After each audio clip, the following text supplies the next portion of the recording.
안녕하세요. 저는 시댁의 며느리로 살아온 지 8년 정도 된 30대 후반 여자입니다. 오늘 제가 컴퓨터에 앉아 글을 쓰게 된 이유는 평소에 욕심이 많았던 시모의 행동이 안 좋은 문제를 일으키게 된 사건이 있어서 사연을 신청하게 됐습니다. 최근에 예비동서가 시댁 집안의 며느리로 들어오기 위해 인사를 왔었던 적이 있었어요.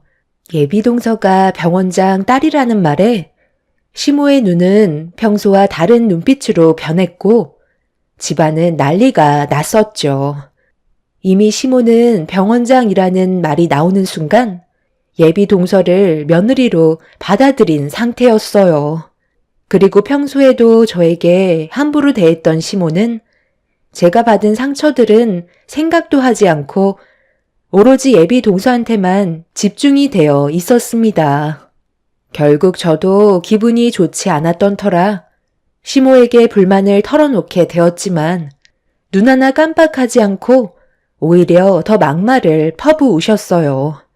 제가 8년의 시간 동안 며느리로 지내면서 제일 상처받았던 순간이었고 뭐하러 이런 인간관계를 유지하나 싶었죠.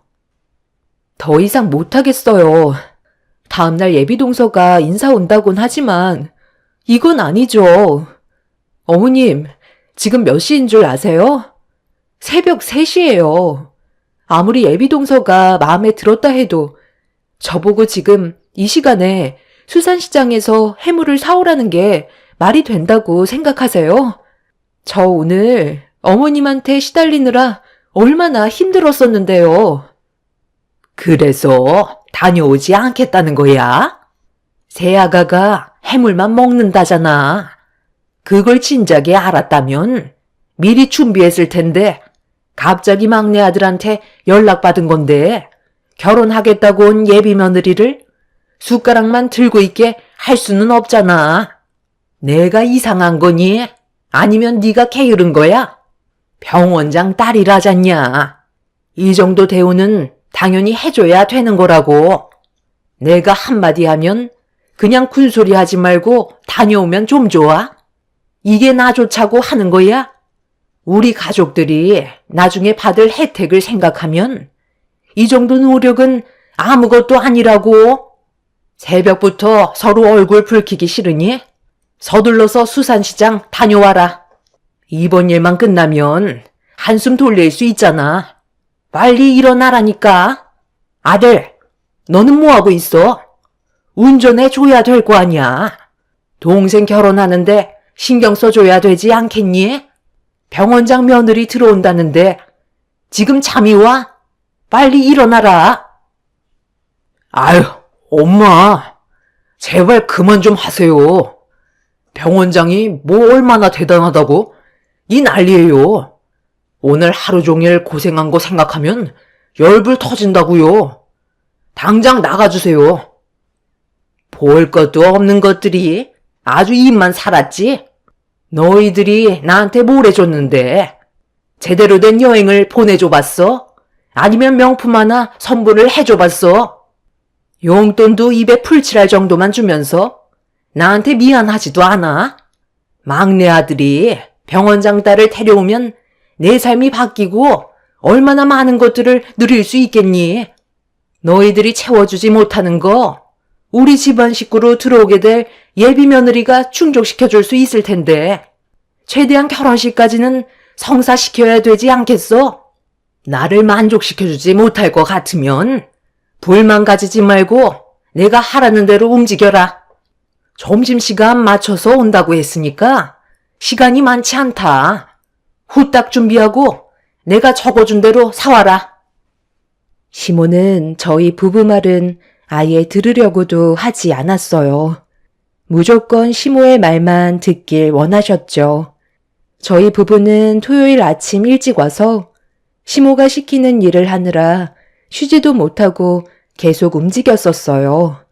남편은 시모가 시키는 대로 집안 구조 조정을 다시 하면서 대청소까지 이어나갔고 저는 주방에 틀어박혀서 나오지 않았었죠.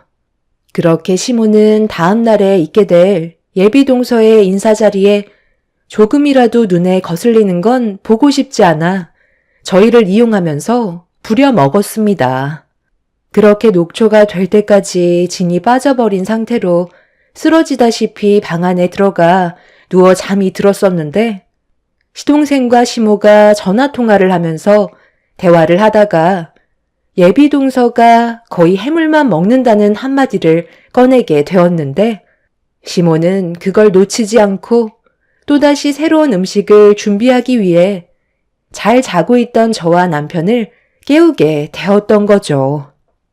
그때는 정말 화가 머리끝까지 올라온 상태였어요. 병원장 예비동서가 뭐라고 저희가 고생하는 건 조금도 생각해주지 않는 시모에게 너무 서운했었습니다. 결국 하도 난리를 치시는 바람에 저희는 등 떠밀려 차에 올라타게 되었고 수산시장으로 출발하게 되었어요. 가는 도중에 남편은 시동생에게 전화를 했어요. 너 제정신이야? 내가 지금 이 시간에 수산시장을 가야 되겠냐? 간단하게 인사하는 자리인데 일을 이렇게 크게 만들면 어쩌자는 거야? 오늘 하루 종일 너희 형수가 주방에서 기름 냄새에 얼마나 찌들었는지 알아? 그런데 갑자기 전화해서는 해물만 먹는다고 말을 해선 일을 이 지경으로 만들어? 진작에 얘기를 했어야지. 수영씨가 요즘 다이어트 한다고 해서 기름진 음식은 손에 대지도 않거든. 그래서 나는 엄마한테 그런 일이 있다고 얘기했던 것 뿐인데 그게 잘못된 거야? 수영씨가 병원장 딸인 건 형도 알고 있잖아. 그럼 이 정도는 충분히 감수할 수 있어야지. 왜 이해를 못 해주는 건데? 형수님이 만약에 병원장 딸이었으면 나는 시키는 건 뭐든 다 했을걸? 내가 능력 있는 여자 데려오는 게 배 아파서 그런 거야? 한 번 하는 거 제대로 좀 해달라고 부탁하는 건데 형이 동생 기 좀 펴주면 안 돼? 남편은 어이가 없다는 듯 한숨을 내쉬면서 시동생과 언성을 높였지만 달라지는 건 전혀 없었습니다. 오히려 시동생 또한 당연한 거라고 생각하면서 저희한테 막말로 되돌려주고 있었습니다. 기분이 상할 대로 상해버린 저희 부부는 이미 한계치까지 다다른 상태였어요. 시동생은 예비동서와 결혼이 엎어진다면 그건 전부 다 저희 책임이라면서 오히려 더 큰 목소리로 화를 내더니 전화를 끊어버렸고 남편이 다시 전화를 했지만 이미 핸드폰의 전원은 꺼져 있었습니다. 저는 옆에서 흥분한 남편을 진정시키며 서둘러 수산시장에서 장을 보고 들어가는 게 좋을 것 같다고 설명했어요. 괜히 또 늦으면 시모한테 싫은 소리 듣게 될까봐 스트레스 오는 일을 최소화하려고 노력했었어요. 그렇게 저희는 시모가 적어준 해산물을 산 뒤 집으로 들어가자마자 시모는 고생했다는 말보다 왜 이렇게 늦었냐고 오히려 저희 부부에게 아침부터 쓴소리를 하셨습니다. 그 순간 남편이 울컥하길래 제가 팔을 잡아 방으로 들여보냈어요. 그날만큼은 최대한 좋게 넘어가고 나중에 다시 얘기하는 게 좋을 것 같다고 남편을 진정시켰습니다. 시모는 저보고 빨리 주방으로 튀어오라면서 목소리를 높이셨고 저는 주방에서 시모가 시키는 대로 정신없이 음식을 다시 준비하게 되었죠. 그렇게 모든 준비가 끝이 나자 어느덧 점심시간이 다가왔고 시부가 먼저 집에 들어오셨어요. 지방에서 일을 하셔서 주말에만 올라오셨기 때문에 그날 예비동서가 인사 온다는 말에 시간 맞춰서 들어오셨죠. 그리고 잠시 뒤 시동생과 예비동서가 시댁으로 들어왔습니다. 모두가 예비동서를 반겨주는데 시모가 주방에서 나가시면서 저에게 한마디 하셨어요. 너는 음식을 손으로 하지 않고 몸으로 했니? 꼴이 그게 뭐야? 꾀죄죄 하니까 나오지 말고 주방 정리나 마저 하고 있어. 쓸데없이 기어나와서 괜히 인상 쓰는 일 만들면 분위기만 안 좋아지잖아. 어차피 바로 식사 준비해야 되니까 너는 서둘러 상 차리고 있어라.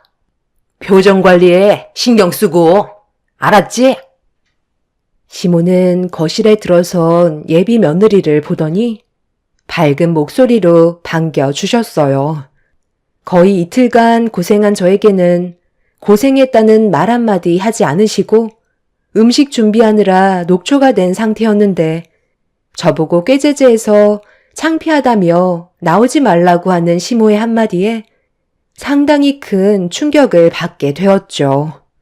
시모는 음식이 식기 전에 먼저 식사부터 하자며 시동생과 예비동서를 주방으로 안내했고 그제서야 저와 동서가 눈을 마주쳤는데 어디서 많이 본 것 같은 느낌이 들었어요.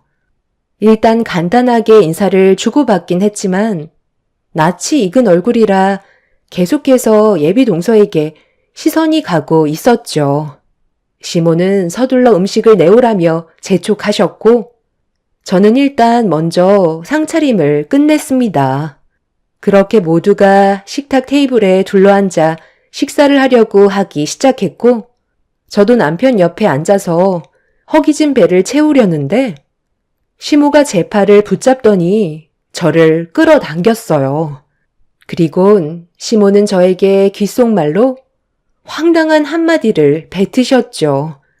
너무 어이가 없어서 할 말을 잃은 채로 시모를 바라봤습니다.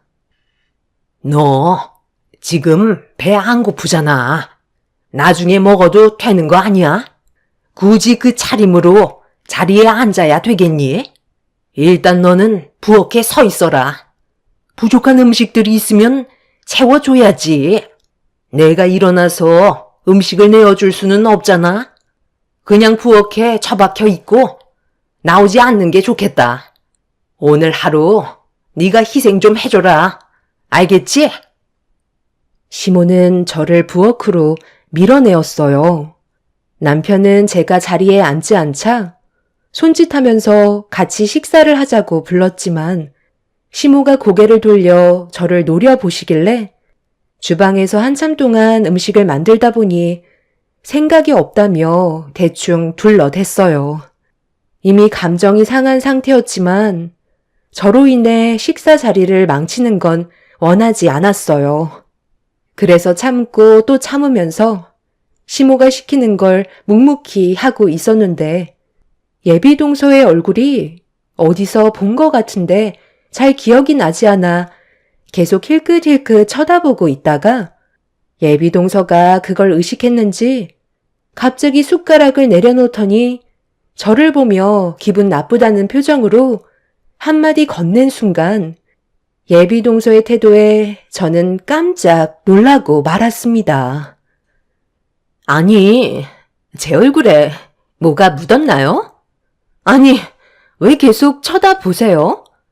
아까부터 힐끗힐끗 쳐다보시는데 솔직히 기분이 별로 좋지 않아서요. 저한테 할 말이 있으면 하세요. 예, 밥 잘 먹고 있는데 계속 쳐다보면 불편한 거 모르는 것도 아니면서 예비 세아가 신경 쓰이게 왜 그런 거야? 기분 나쁘다잖아. 그냥 몸을 돌리고 있어라. 엄마, 방금 뭐라고 하셨어요?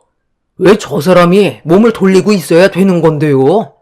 좀 볼 수도 있는 건데 사람 무한하게 그런 식으로 말씀하셔야 돼요? 이 기분으로는 식사 못하겠어요.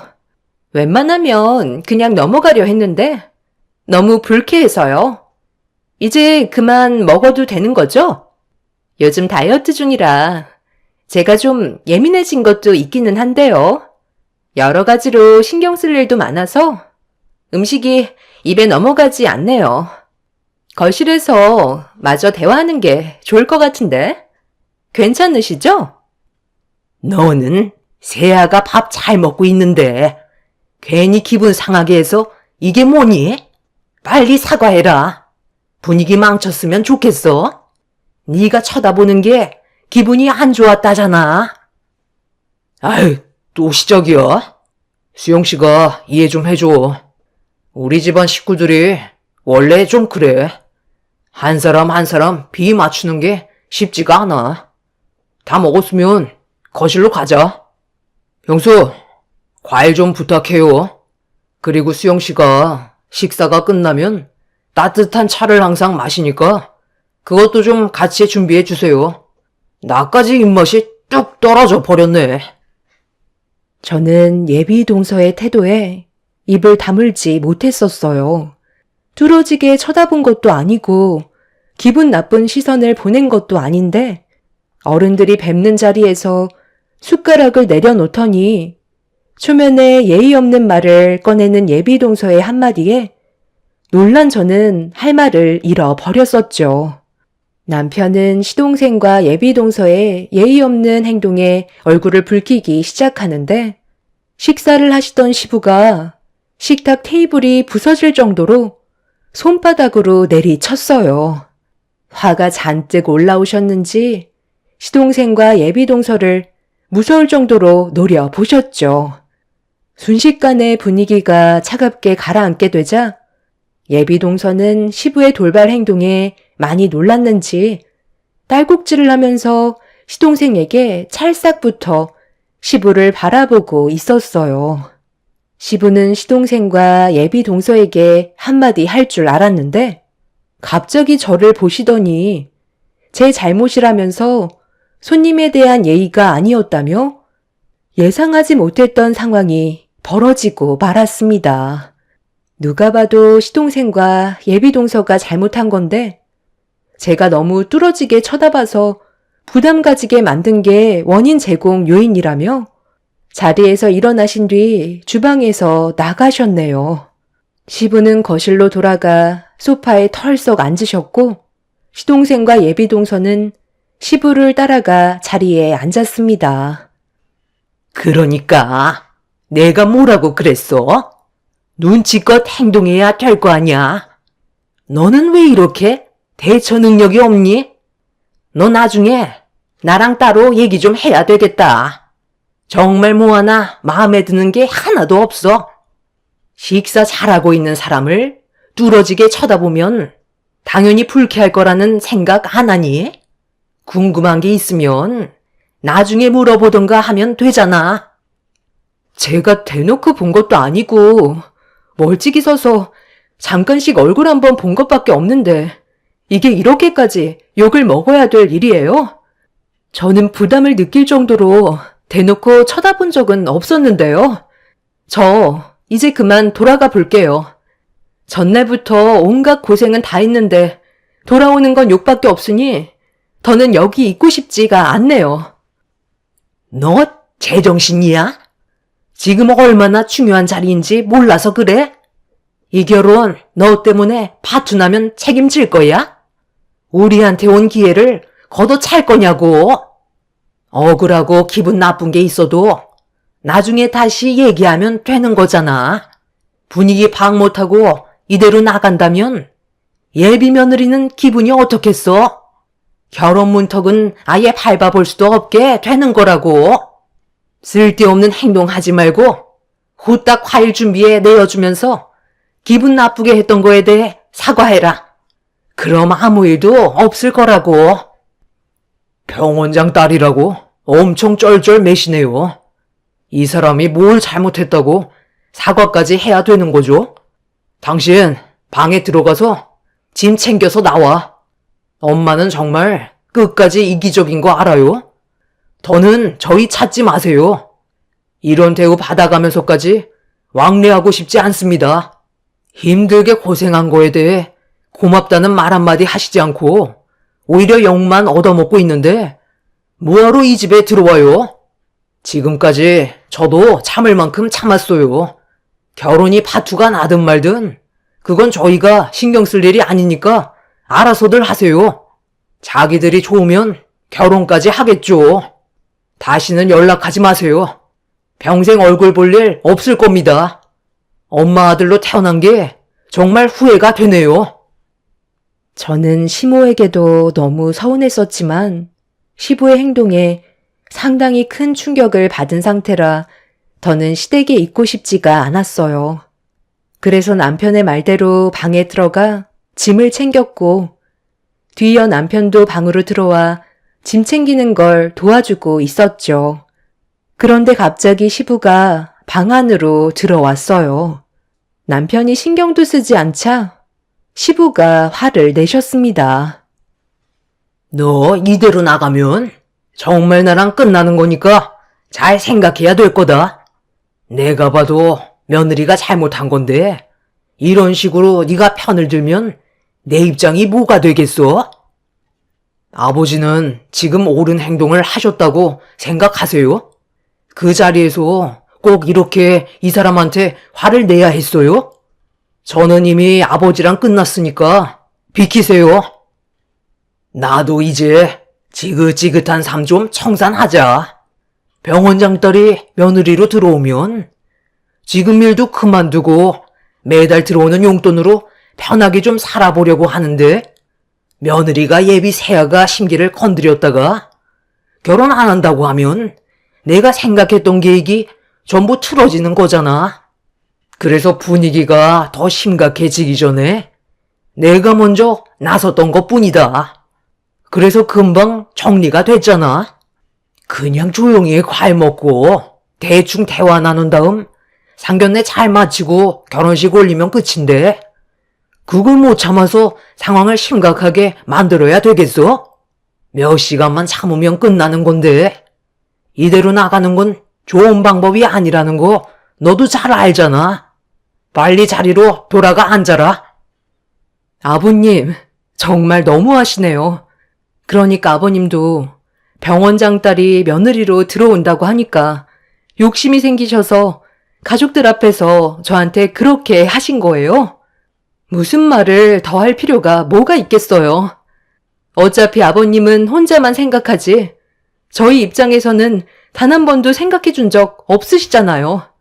전날부터 저희가 고생한 걸 알아주셨다면 좀 전에 그런 식으로 행동하시지 않으셨겠죠. 저도 아버님 며느리 역할 그만하고 싶어요.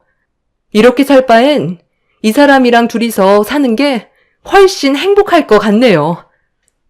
남편은 시부를 밀친 뒤 방문을 열고 밖으로 나왔어요.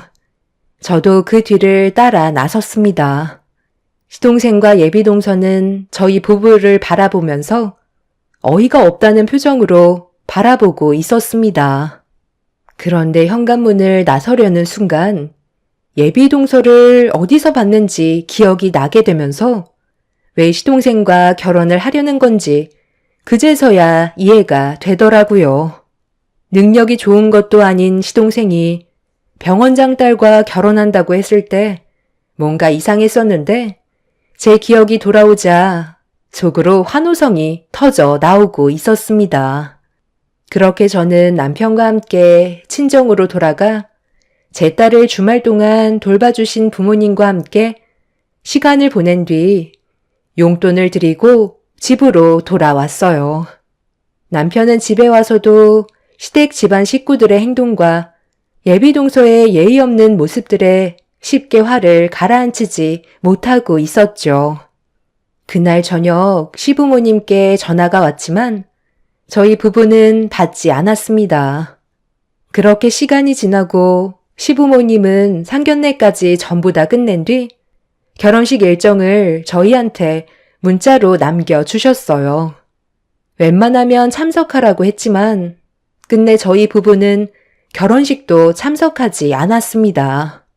시댁에서 나올 때 이미 아예 인연을 끊고 살 거라고 결정을 내려버린 상태라 아무것도 하지 않았습니다.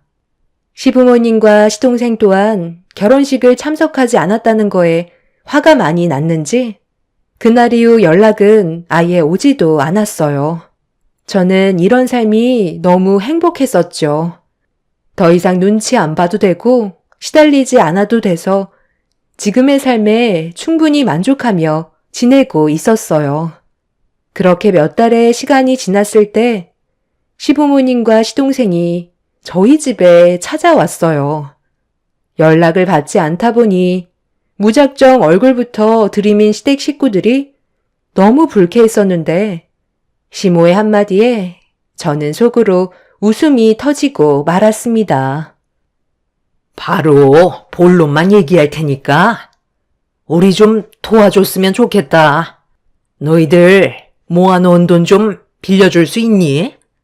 상황이 많이 좋지 않아서 급하게 필요하거든. 그걸 왜 저희한테 빌려달라고 하세요? 병원장 딸인 동수한테 달라고 하면 되는 거잖아요. 저희는 돈도 없고 할 말도 없으니까 그만 나가주세요. 조금이라도 괜찮으니까 빌려주면 안 되겠니? 막내 며느리가 사정이 많이 힘들다. 이번 일만 넘어가면 어떻게든 병원을 살린다고 했으니까 무슨 수를 써서라도 막아봐야 하지 않겠어? 이미 우리 돈은 탈탈 털어서 넘겨줬는데 그걸로는 턱도 없거든. 대출까지 받은 상태인데도 막내 며느리 병원이 계속해서 경영 악화로 폐업 위기에 놓여 있다. 얼마가 됐든 도와주면 나중에 더 많이 보상해 준다고 하니까 너희들도 모른 척 하지 말고 돈 좀 빌려줬으면 한다. 이렇게 부탁하마. 형, 동생이 무너지는 거 보고 싶어서 그래? 일단 병원부터 살리고 봐야 할 거 아니야. 제발 한 번만 도와달라니까. 동생이 힘들어하는데 못 본 척 할 거야? 그러니까 처음부터 잘 알아봤어야죠. 그 병원 소문이 자자했던 거 모르세요? 동서를 어디에서 봤나 했는데 예전에 저희 할아버지께서 동선의 요양병원에 계셨거든요. 그런데 다른 요양병원으로 옮긴 적이 있었어요. 워낙 시설도 노후되고 요양사분들도 워낙 쌀쌀맞아서 제가 불만을 한번 털어놨던 적이 있었거든요. 운영을 제대로 못하는 것 같아서 한마디 했었는데 그때 관계자로 나왔던 사람이 동서였어요. 어른들한테 얼마나 예의 없이 굴던지 난리도 아니었죠. 그렇게 저희 할아버지 다른 요양병원에서 제대로 보살핌 받으시고 세상을 떠나셨었는데 그때부터 들려왔던 게 요양병원이 곧 망할지도 모른다는 소문이 있었거든요. 그런데 그 일이 사실이었네요. 병원장 딸이라는 이유 하나만으로 앞뒤 안 보고 달려든 아버님 어머님 잘못이죠. 저희는 절대로 도와줄 수 없어요. 서방님도 병원장 딸이라는 말에 덥석 물었겠지만 서방님이 호구 잡힌 거 아시죠? 이래서 주변 사람들 말을 잘 들어야 한다는 거예요. 병원장 딸과 결혼한다고 목에 힘주면서 저희 무시하고 얘기하더니 결국 저희한테 돈을 빌리러 왔네요. 이래서 사람은 항상 처신을 잘해야 된다니까요. 평생 구멍난 요양병원에 돈만 메꾸면서 살면 되겠네요. 그래도 병원장 며느리 얻었다는 타이틀은 가지고 있잖아요. 그걸로 만족하시면서 사세요. 저희는 할 말 다 끝났습니다. 시부모님은 저희 부부에게 미안하다고 했지만 이미 돌이킬 수 없는 상황까지 와버린 터라 조금도 도와주지 않았습니다. 병원장 딸 얻는다고 엄청 좋아하시고 저와 남편을 막대하시던 시부모님께서 되려 동서 집안에 물리고 말았던 거였어요. 그 모습을 보는데 한숨밖에 안 나왔습니다. 제가 시모와 음식을 준비할 때 아무리 병원장 딸이라도 제대로 확인을 해봐야 하는 거 아니냐고 말씀드렸었지만 시모는 병원장 딸인데 뭐하러 확인하냐고 서둘러 결혼시키는 게 방법이라며 제 말을 무시했었죠. 남편에게도 미리 언지를 주었지만 시동생과 시모의 선택을 굽힐 수 없을 거라며 이미 두 길을 닫으셨다고 더 이상 관심을 끄라고 하더군요. 결과적으로 시부모님은 땅을 치며 후회하셨지만 벌써 엎질러진 물을 주워 담을 수는 없었습니다. 요양병원은 경영 악화로 벗어나지 못하고 폐업을 하게 되면서 막대한 빚만 떠안고 말았습니다. 욕심이 화를 부른 상황이 오게 되었던 거죠. 본인들이 선택한 인생이니 어쩌겠어요. 저희 부부는 지금도 안정적인 결혼 생활과 하루하루 행복한 날들을 보내고 있지만 시댁 식구들은 땅을 치며 후회하고 있습니다. 시부모님은 동서에게 용돈 받아가면서 편한 생활을 상상했겠지만 현실은 막대한 대출로 인해 벗어날 수 없는 노동을 해야 되는 삶을 선택하게 되었던 거죠. 사람의 욕심은 한두 끝도 없는 것 같아요. 눈앞에 보이는 병원장 딸이라는 간판에 혹하고 넘어가더니 결국 빈털터리가 되어 버렸네요. 저한테 함부로 대했던 행동들에 대해 후회하고 있을 테지만 저는 시댁 집안 식구들의 얼굴을 두 번 다시 볼 생각이 조금도 없습니다. 저희 부부의 삶까지 무너지는 건 용납할 수가 없을 것 같네요. 제 사연 들어주신 분들, 오늘 하루도 즐거운 시간 되시길 바랍니다. 감사합니다. 안녕하세요. 저는 잠실에 살고 있는 40살 여자입니다. 최근에 엄마가 2년 동안 암투병을 힘들게 하시다가 끝내 세상을 떠나셨어요. 눈을 감으시기 전에 저에게 주셨던 하나의 쪽지와 제가 그동안 모르고 살았던 진실들을 듣게 되었죠. 엄마의 한마디에 상당히 큰 충격을 받았었고 지금까지 살아오신 과거에 대해 알 수 있었어요. 그리고 무언가 잘못되어 가고 있다는 걸 직감하게 되었습니다. 지금부터 써내려갈 제 사연을 들어주실 여러분들께서 제가 어떤 식으로 처신하면 좋을지 많은 의견 부탁드리겠습니다. 엄마는 2년 전에 췌장암 말기 판정을 받으셨어요. 그간 힘들게 버텨오셨지만 암세포가 다른 장기로 전이가 되면서 정상적인 몸으로 돌아오기에는 어려움이 많았었어요. 그리고 의사는 엄마와 함께 할 수 있는 시간이 길면 1달 정도라고 마음의 준비를 하는 게 좋을 것 같다는 진단을 하셨습니다. 그 말을 들었을 때 정말 하늘이 무너져 내리는 것 같은 느낌이었고 엄마한테는 내색하지 않으려고 눈물이 터지려는 걸 억지로 참으면서 무덤덤한 척 애써 미소를 지어 보였어요. 의사의 말을 같이 듣고 계셨던 엄마는 이미 마음을 내려놓으신 듯 창밖의 풍경을 바라보셨죠. 제가 40의 나이가 될 때까지 살아오면서 제일 후회스러웠던 건 엄마가 조금이라도 건강하셨을 때 같이 여행 한번 제대로 가지 못했던 게 너무 후회가 되었어요. 성인이 되면서부터 타지에서 일을 했던 저는 엄마와 떨어져 살게 되었고 제 나름대로 먹고 살기 위한 자리를 만들어가고 있었죠. 한 직장에서 오랫동안 일하면서 괜찮은 사람을 만나 결혼까지 하게 되었고 눈에 넣어도 아프지 않을 아이들까지 생기면서 제가 꾸린 가정을 위해 모든 걸 희생하며 살다 보니 엄마와 자주는 아니더라도 가끔씩 통화했던 그 시간들 빼곤 제 가족을 위해 사용하게 되었죠. 명절날 외엔 가끔씩 엄마 얼굴을 보러 가기는 했었지만 결혼 전에 비하면 턱없이 부족한 시간이었어요. 항상 마음에 걸렸었지만 엄마가 저보다 먼저 걸어온 길들이기 때문에 제가 소홀해도 이해해 주실 줄 알았어요. 그렇게 정신없는 날들의 연속에 지쳐갈 때쯤 어느 날 가족들이 모두 다 잠든 시간에 거실에서 혼자만의 시간을 보내고 있었는데 핸드폰을 보다가 아이들과 함께 찍은 사진을 보면서 건강하게 잘 자라준 아이들의 모습에 미소가 절로 나오고 있었는데 몇 달 전에 엄마와 함께 찍었던 사진이 눈에 들어왔어요. 그런데 핸드폰 속에는 엄마와 함께 찍은 사진은 단 한 장뿐이었고 제 핸드폰 속에 저장되어 있던 사진들은 전부 다 아이들과 남편뿐이었습니다.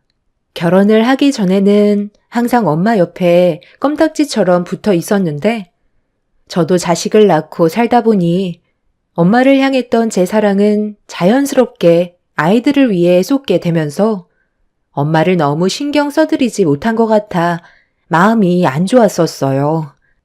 엄마 옆에 좋은 분이 계셨으면 마음이라도 편했을 텐데 엄마는 아빠가 일찍 세상을 떠나시고 단 한 번도 다른 남자를 만나지 않으셨어요. 오로지 저만 바라보고 저를 위해 살아오셨죠. 과거에 엄마와 함께했던 기억들을 떠올리다 보니 자연스럽게 눈물이 흘렀고 엄마가 너무 보고 싶기도 하면서 무엇을 위해 이렇게 살아야 하나 싶더라고요. 제 삶에 엄마와 함께 할 수 있는 시간조차 없다는 게 너무 마음이 아파 조만간 엄마와 며칠간 여행 좀 다녀오는 게 좋을 것 같아 다음날 남편한테 전날에 생각해 두었던 계획에 대해 조심스럽게 꺼냈어요. 저희 집과 시댁이 가까웠기 때문에 시부모님은 자주 뵈었지만 엄마는 저희 집과 차로 4시간 정도 되는 거리라 자주 찾아뵙지 못했었죠. 그래서 길게는 아니고 2박 3일 정도로 금요일부터 일요일까지 아이들 좀 부탁한다고 하니까 남편은 무언가 상당히 불편한 얼굴로 저를 바라보면서 너무 장시간 자리를 비우는 거 아니냐고 이해해주지 못하는 말들을 하길래 좀 놀라긴 했었어요. 2박 3일은 너무한 거 아니야? 아이들 보는 게 쉬운 것도 아닌데 1박 2일도 아니고 어떻게 2박 3일이나 자리를 비우겠다는 거야?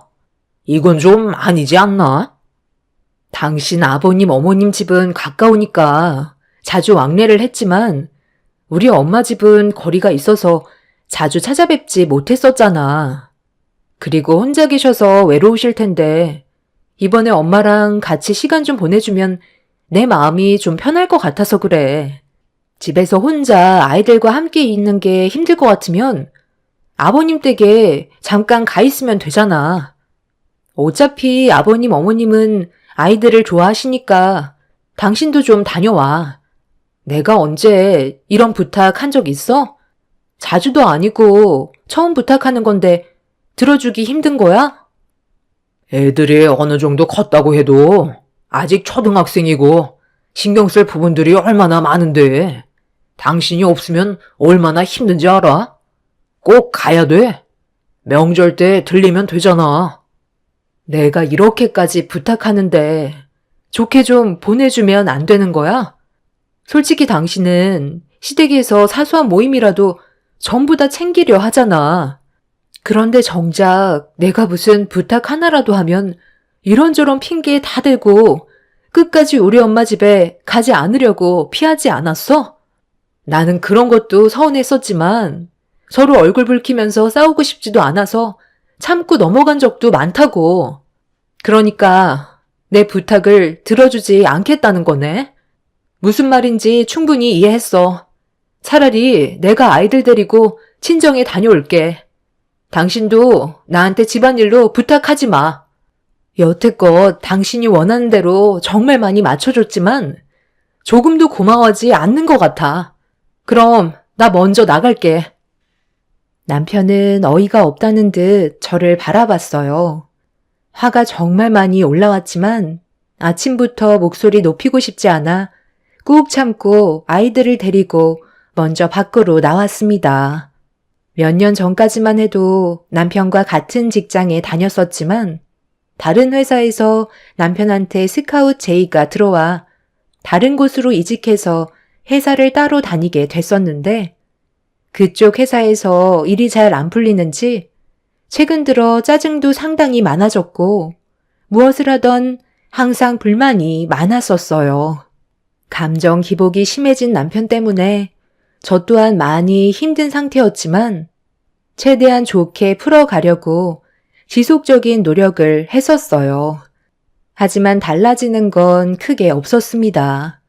결국 저는 남편이 조금도 배려를 해주지 않아 아이들을 데리고 친정으로 향했어요. 그런데 친정에 거의 다 도착해 갈 때쯤 시모에게 갑자기 전화가 왔다가 끊어졌길래 때마침 휴게소에 잠깐 정차했던 저는 시모에게 다시 전화를 걸었어요.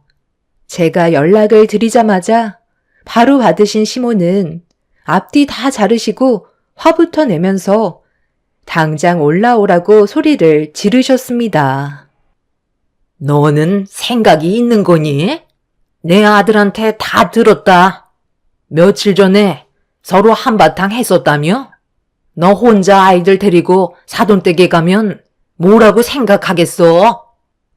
제가 그이한테 충분히 설명했어요. 오히려 저를 이해해주지 못해서 벌어진 일인데 왜 저한테 뭐라고 하세요? 애들 돌보는 게 힘들다니까 제가 데리고 가겠다는 거잖아요. 그동안 저도 많이 배려하면서 살아왔었는데 정작 제가 부탁할 때 그이는 도와주지 않았다고요.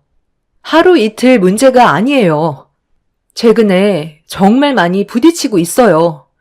회사 옮기고 나서 일이 잘 안 풀리는지 온갖 히스테리는 다 부리는데도 최대한 참고 얼굴 붉히지 않으려고 정말 많이 노력하고 있는 중인데 어머님께서 중심을 잡지 못하시고 일방적으로 한쪽 편만 들어주신다면 저도 엄청 서운해요. 그리고 어머님, 저 이제 두 아이 엄마예요. 적은 나이도 아닌데 어머님이 오라면 오고 가라면 가는 그런 나이는 지났다고요. 오늘 일정이 바빠서 길게 통화 못해요. 그럼 들어가세요. 시모는 아무 이유 없이 그냥 올라오라고 했어요. 남편은 저와 대화를 주고받았던 내용들을 시모에게 전부 다 털어놓았다는 걸 알게 됐을 때 기분이 좋지 않았고 날이 가면 갈수록 성격이 이상해지는 남편 때문에 앞으로 같이 살아가야 할지 고민이 너무 많았었습니다. 점점 난폭해지는 모습과 시댁 식구들이 저를 함부로 대하는 행동들이 그나마 남아있던 정도 떨어지게 만들었어요. 힘들게 끌어온 가정이 조금씩 금이 가고 있다는 걸 느끼게 되면서부터 앞으로 어떻게 살아가야 할지 심각하게 고민을 했었죠. 남편이 시모에게 저와 나눴던 대화들을 전부 얘기했을 때 머릿속에 이혼이라는 단어가 떠오를 정도로 너무 서운했었어요. 그동안 제가 시댁 집안에 해왔던 희생을 당연하게 생각했던 남편한테 실망을 많이 했었죠. 조만간 정리할 수도 있겠다 생각하면서 다시 친정으로 향했고 그렇게 아이들과 함께 엄마 집에 도착을 했는데 문을 여는 순간 엄마가 배를 움켜쥐고 계셨어요. 너무 놀라 무슨 일이냐고 여쭤보니 최근 들어 소화도 잘 안 되는 것 같고 배에 통증이 자주 온다면서 시간이 좀 지나야 괜찮아진다며 식은땀까지 흘리고 계시길래 아무래도 병원에서 검사를 좀 받아봐야 할 것 같아 친정에 오자마자 엄마를 모시고 병원부터 향하게 되었습니다. 의사는 엄마의 증상을 들으시더니 눈밑을 확인하셨어요. 그리고 황달 증세가 있는 걸로 봐선 정밀 검사로 좀 더 정확하게 확인을 해보는 게 좋을 것 같다며 굳은 얼굴을 하고 있길래 엄마는 정밀 검사를 진행하게 되었어요. 최근에 잠을 잘 못 자서 피곤해서 그런 거라고 했지만 정밀 검사 진단 결과 엄마는 췌장암 판정을 받으셨죠. 의사의 말이 끝나자마자 저는 제 두 귀를 의심했어요. 그래서 몇 번이고 다시 재차 물어봤는데 엄마는 췌장암을 확정받으셨고 많이 늦었기 때문에 하루라도 빨리 입원하는 게 엄마에게 도움이 될 거라고 설명해 주셔서 엄마는 병원에 입원을 하실 수밖에 없었습니다. 엄마와 함께 여행을 가려고 출발한 건데 췌장암 판정을 받게 되니 이런 상황을 어떻게 받아들여야 할지 모르겠더라고요. 일단 항암 치료 받으면서 경과를 지켜보자고 하니까 좋은 결과가 있길 바라면서 기다려봐야지. 치료만 잘 받아도 살 수 있잖아. 환자의 의지가 중요하다고 그랬어. 엄마, 몸이 조금이라도 문제가 있는 것 같으면 병원을 찾아가셔야지. 왜 미련하게 고통을 참고 계셨어? 의사 선생님이 그러는데 고통을 참는 게 쉽지 않았을 텐데 이 정도까지 진행이 될 때까지 참으셨다는 게 놀라울 정도라고 하셨어요. 저도 생각을 해 주셔야죠. 자주 얼굴 볼 시간도 없으니까 걱정돼서 찾아온 건데 몸을 이 지경이 될 때까지 방치하시면 어떡해요? 병원에서 꿈쩍도 하지 마세요. 많이 늦은 만큼 병원에서 시키는 건 전부 다 받으셔야 돼요. 나 때문에 돈 많이 나갈 텐데 그냥 대충 약 먹고 들어가면 안 되니? 꼭 이렇게까지 해야 되는 거야? 오래간만에 왔는데 우리 딸과 손주들 맛있는 밥 해줘야 하는데. 엄마, 지금 그런 게 문제예요? 엄마 몸부터 생각을 하셔야죠. 저는 잠시 통화 좀 하고 올 테니까 쓸데없는 생각하지 마시고 최대한 편히 누워 계세요. 엄마의 표정은 많이 우울해 보였어요. 저 또한 갑작스러운 상황에 너무 놀라 경황이 없었죠. 아무래도 시간이 더 늦어질 것 같아 남편한테 먼저 전화를 했어요. 당분간 병원에 있어야 하는데 아이를 좀 부탁하기 위해서 전화를 했던 거였죠. 남편이 전화를 받자마자 현재의 상황에 대해 설명해 준 뒤 병원으로 와달라고 부탁을 했는데 남편은 걱정을 하는 것보다 오히려 기분이 안 좋다는 듯 저에게 상처되는 말을 거침없이 뱉어대더니 끊어버렸습니다. 너무 어이가 없어 다시 전화를 걸어봤지만 핸드폰의 전원을 꺼버린 상태였어요. 아무리 서로 안 좋은 대화를 주고받았어도 저희 엄마가 췌장암에 걸렸다는데 남편은 걱정을 하긴커녕 오히려 잘 됐다는 식의 말들을 뱉어댔었죠. 그때 더 이상 이 사람과 함께 살아가는 게 무의미하다 싶었고 흔들리고 있던 제 마음을 확실히 바로잡을 수 있었습니다. 저는 모든 걸 혼자 감당하려고 엄마의 병원을 옮기는 게 좋을 것 같았어요. 아이들 학교 문제도 있어서 좀 더 큰 병원으로 옮기게 되었습니다. 그리고 이 소식을 시부모님께서도 듣게 되셨는지 엄마가 서울에 있는 큰 병원으로 옮겨지신 뒤 상태가 궁금하셨는지 병문안을 오셨어요. 아고, 갑자기 이게 어찌된 일이래요? 세상에 내 주위에 암으로 떠난 사람들이 많았지만 사돈이 암에 걸리게 될 줄은 꿈에도 몰랐네요. 며느리가 사돈이랑 여행 간다고 고집 부렸었는데 느낌이 별로 안 좋았었나 보네. 그래서 의사가 뭐래요? 치료받으면 나을 수 있다고 했어요? 네, 좀 더 상황을 지켜봐야겠지만 아직까지 확답을 받지는 못했어요. 의사도 조심스러운 것 같아요.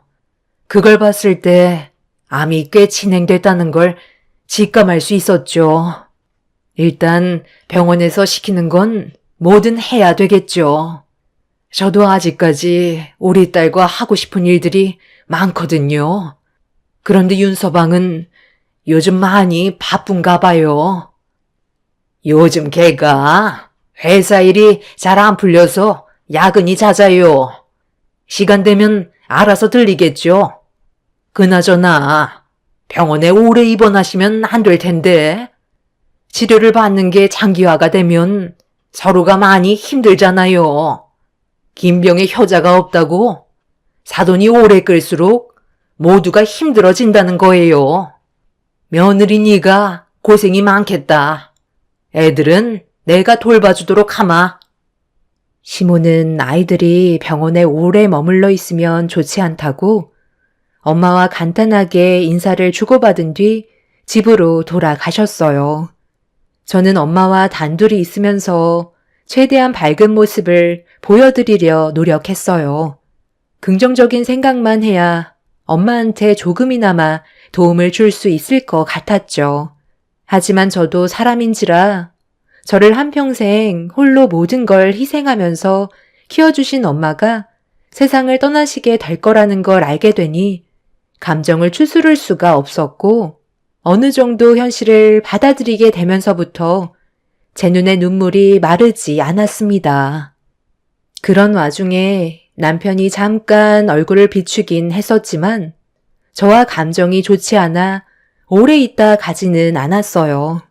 엄마는 그래도 사이 왔다고 아픈 몸을 힘겹게 일으켜 저를 잘 부탁한다며 손을 잡아 주셨죠. 아무 말 없이 침묵만 유지한 남편은 아이들을 보러 가야 한다면서 서둘러 집으로 돌아갔고 괜히 싸우고 싶지 않아 최대한 조심하면서 서로 해야 될 일에만 집중했어요. 그렇게 하루 이틀 지나갔고 엄마의 건강 상태는 조금씩 안 좋아지고 있었죠. 수술도 몇 차례 했지만 이미 온몸에 암이 전이가 되어버린 상태라는 걸 시간이 지나면서 계속해서 확인이 되었고 병원에서 해줄 수 있는 거라곤 항암 치료가 전부였어요. 다시 정상적인 생활은 불가능할 것 같다며 마음의 준비를 하는 게 좋을 것 같다는 의사의 말을 듣게 되었죠. 그렇게 엄마는 병원에서 생활하신 지 어느덧 2년이라는 시간이 흘렀고 처음 입원했을 때와 다르게 몸이 반쪽이 되어 버리셨어요. 말도 제대로 할 수 없을 만큼 몸 상태는 심각해져 계셨죠. 엄마도 더 이상은 버틸 수 없다고 생각하셨는지 옆을 지켜주고 있던 제 손을 꽉 잡아주신 뒤 저를 바라보시면서 힘들게 입을 여셨어요. 얼마 전까지만 해도 응석 부리던 우리 딸이 벌써 어엿한 두 아이의 엄마가 돼버렸네. 가정을 꾸리고 사는 게 힘들지? 그래도 네가 최선을 다해 살아가는 걸 보니 대견스럽다. 항상 아프지 말고 건강하게 잘 지내야 돼. 엄마가 비록 먼저 떠나지만 항상 너를 응원할 거야. 언제 어디서라도 열심히 살아야 돼. 그리고 경미야, 엄마가 아직 말하지 못한 게 하나 있는데 그래도 내가 세상 떠나기 전에 이거 하나는 꼭 말해줘야 할 것 같다. 네가 어렸을 적에 아빠가 어디 갔냐고 물어봤었잖아. 그때 내가 세상을 떠났다고 했었지? 너희 아빠가 엄마랑 너를 버리고 갔었다는 걸 말해주고 싶지 않아서 세상을 떠났다고 했었어. 그런데 엄마가 병원에 입원하기 전에 너희 아빠가 어디에서 지내고 있는지 알아냈었어. 생각지도 못하게 신문을 보게 됐는데 거기에서 너희 아빠의 얼굴을 확인하게 되었지. 비슷한 사람이겠거니 했는데 이름도 똑같고 젊었을 때의 모습이 아직 남아있어서 두 눈으로 확인해보고 싶어 찾아가 봤는데 건물에서 나온 그 사람이 너희 아빠가 확실하다는 걸 알 수 있었지. 여기에 적힌 주소가 너희 아빠가 일하는 곳이거든. 엄마가 그동안 거짓말해서 미안해. 하지만 좋은 기억이 아니라서 어쩔 수 없었어. 엄마가 건네준 쪽지에는 주소와 이름이 적혀 있었어요. 그런데 어디서 많이 봐온 이름과 주소였죠. 친부가 살아 계시다는 말에 놀랐었지만 엄마의 건강 상태가 많이 안 좋아지셨는지 숨을 거칠게 내쉬었고 호흡곤란이 오시는 것 같아 급하게 간호사를 불러 응급조치를 취했습니다. 다행히 고비를 넘기기는 했지만 언제 어떻게 엄마가 세상을 떠나실지 몰라 옆을 지켜드려야만 했어요. 그런데 친부라는 사람이면 저와 엄마의 소식을 알아야 되는 게 당연하다고 생각해 엄마가 잠깐 진정을 되찾으셨을 때 서둘러 차를 타고 주소가 적힌 곳으로 달려갔어요. 그런데 목적지가 가까워질수록 제 마음은 조금씩 불안해지기 시작했어요. 그렇게 목적지에 도달했을 때 차를 멈춘 곳은 충격적이게도 15년의 세월 동안 다녔던 회사였고, 엄마가 건네주셨던 주소에 적힌 친부의 이름 석자는 저희 회사 최고 경영자였습니다. 그때부터 머릿속이 너무 혼란스러웠어요.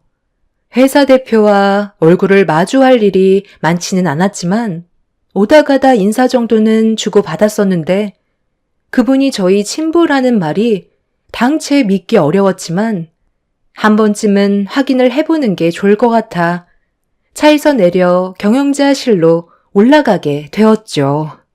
문 앞에 있는 비서가 무슨 일 때문에 왔는지 물어보자 대표와 면담 좀 하고 싶다며 시간을 내어달라고 부탁했어요.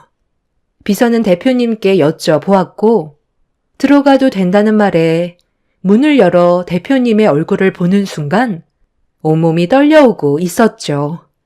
자리에 앉으라는 말에 천천히 몸을 움직여 그 사람을 보며 자리에 앉았습니다.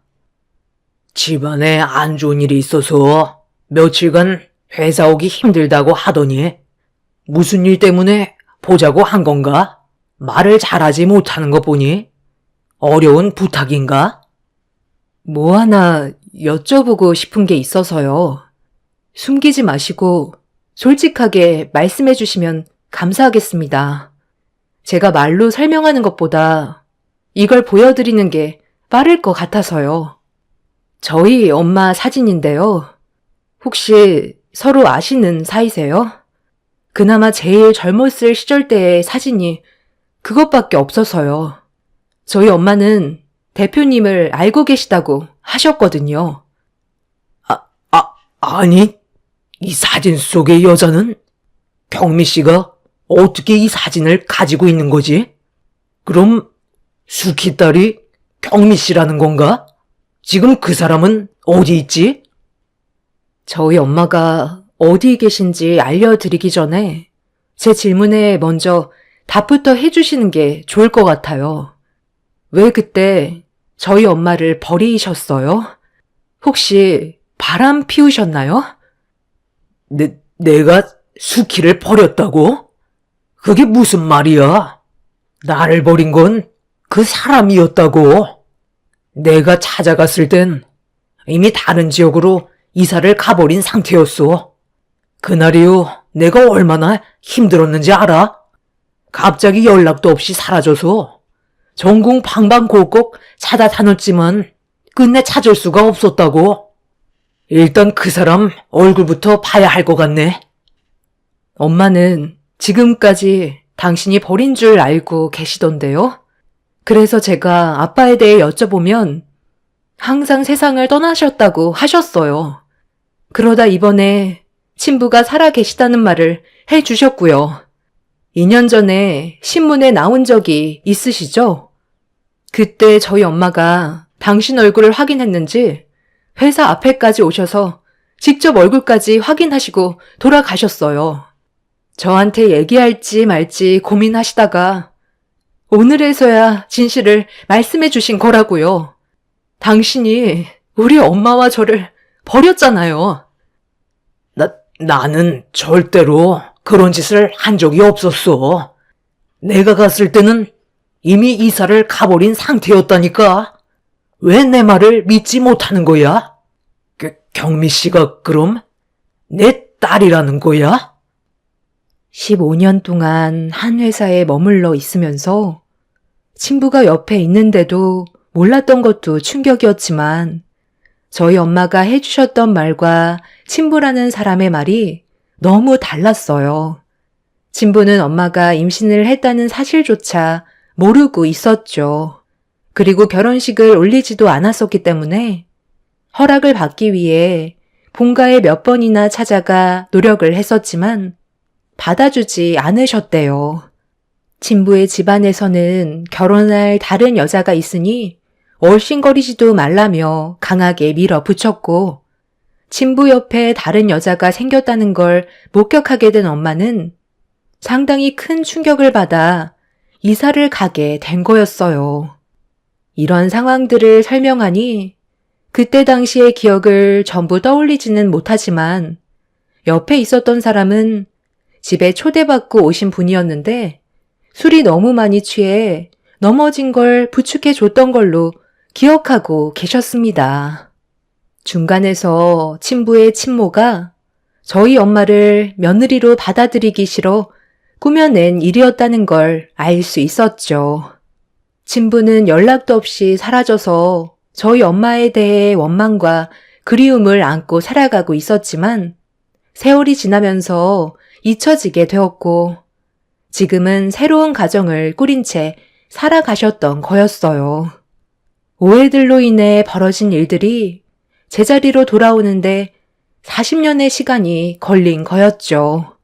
제가 엄마의 건강 상태에 대해 말씀드리자 친부는 충격을 받으셨고 그렇게 친부와 함께 엄마가 계신 병원으로 찾아갔어요. 제가 먼저 병실로 들어가고 잠시 뒤 친부가 걸어 들어오자 엄마는 화들짝 놀라며 당황스러워하고 계셨어요. 친부는 암투병 중인 엄마를 보자마자 오열을 하시면서 천천히 다가오셨죠. 그리고 과거의 일들이 전부 오해로 벌어진 사건이었다고 제가 말씀드리자 엄마도 결국 눈물을 터뜨리셨습니다. 친부는 엄마의 손을 잡아주시면서 그동안 얼마나 고생이 많았냐고 슬퍼하셨어요. 세월이 지나도 두 분의 사랑은 변함이 없었다는 걸 알 수 있었죠. 저는 두 분만의 시간이 필요할 것 같아 잠시 자리를 비켜드리려 하는데 남편과 시부모님께서 병실 문을 열고 아이들과 함께 찾아왔어요. 그런데 눈물을 흘리고 있던 친부를 본 남편이 깜짝 놀라면서 저에게 어떻게 된 일이냐고 물어보길래 일단 모두를 밖으로 데리고 나갔습니다.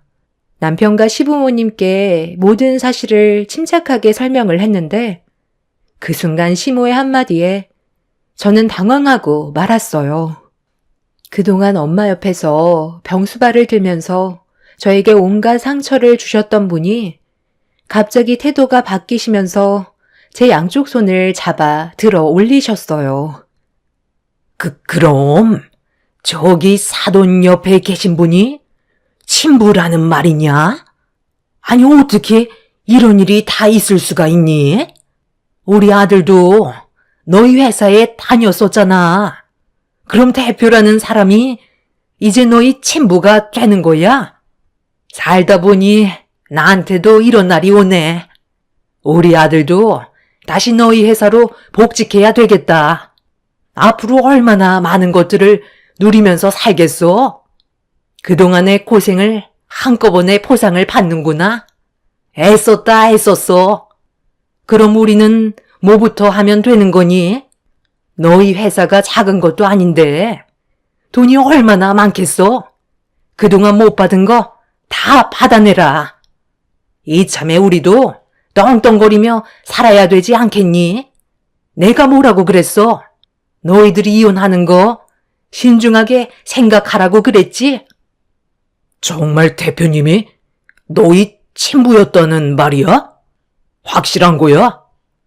아직 유전자 검사도 안 해봤잖아. 뭐든 확실한 게 좋으니까 일단 유전자 검사부터 진행해 보자고.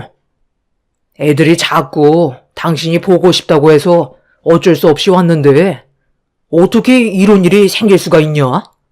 나 요즘 일 때문에 정말 힘들었던 거 알지? 이참에 당신이 힘 좀 써줘. 그리고 이왕 다시 복직하는 거 최대한 높은 직급으로 달았으면 좋겠다. 그래야 돈도 많이 받을 수 있을 거 아니야. 그럼 나한테는 이제 장인어른이 되는 건가? 저는 아무것도 하지 않을 거예요. 저희 엄마와 저분이 함께 할 수 있는 시간만 제공해 드린 것뿐이지 제가 바라는 건 아무것도 없고 변하는 것도 없어요. 친딸이 같은 회사에 다니는데 관심이 없을 것 같니? 그동안 해주지 못했던 것들 마음에 걸려서 뭐라도 주려고 할 거라니까. 그러니까 무조건 너는 돈으로 달라고 하면 될 거다.